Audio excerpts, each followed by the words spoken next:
Hello and welcome back to Shakesyear. We are working on the second Maiden's tragedy, and we get to hear from Helvetius today in Act 2, Scene 1. So he started off the scene yelling at his daughter, essentially, because she would rather be with the man that she loves, Helvetius, than be with the tyrant king, who he is kissing the butt of. So he was saying all these things like, can't you just do this because it'll be good for my place in society and I'll set you up for success and your kids up for success? And she's like, who am I even talking to? Is this my father or is this some demon that I'm talking to?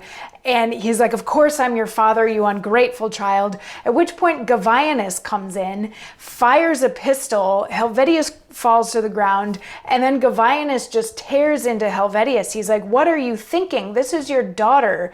You should be kinder to her. And what are you trying to accomplish by gaining status in the tyrant king's court anyway? Like, you're kind of too old for that, and it's not going to make you any younger to be in his service or be in his good graces. Like, what is it that you're doing here? Because none of it makes any sense. You're being mean, you're being cruel, sort of snap out of it. And Helvetius, still lying on the ground, is like, this was well searched indeed, and without favoring. Blessing reward thee. Such a wound as mine did need a pitiless surgeon. Smart on, soul. Thou'lt feel the less hereafter. Sir, I thank you. I ever saw my life in a false glass until this friendly hour. With what fair faces my sins would look on me. But now truth shows 'em. How loathsome and how monstrous are their forms.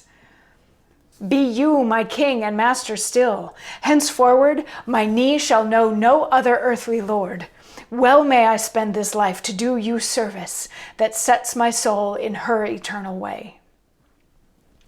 So this is him repenting and asking for forgiveness. And it's kind of sweet and maybe a little bit unexpected that he does this. It's also one of those, why couldn't he hear it when his daughter was saying it, but he hears it when Helvetius is saying it? Is there a little misogyny going on there? Whatever, but he's like, whoa, I was way out of line and I needed somebody to smack me upside the head, or I wasn't going to see exactly how terrible I was being. And I was being really terrible. So then he kneels down to Helvetius and says, you are going to be my master from here on out. Let me serve you.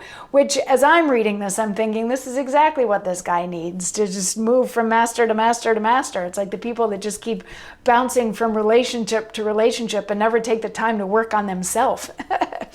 But Helvetius and Lady both see this, and they appreciate the fact that he is repentant, that he's asking for forgiveness, that he sees the error of his ways.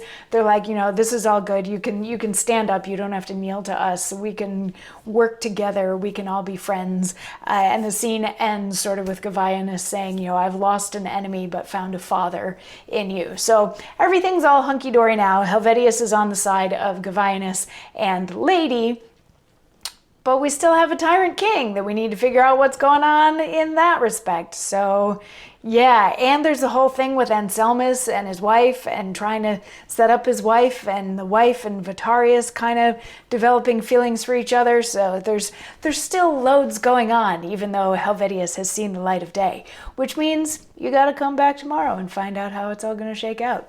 I'll see you then. Mwah.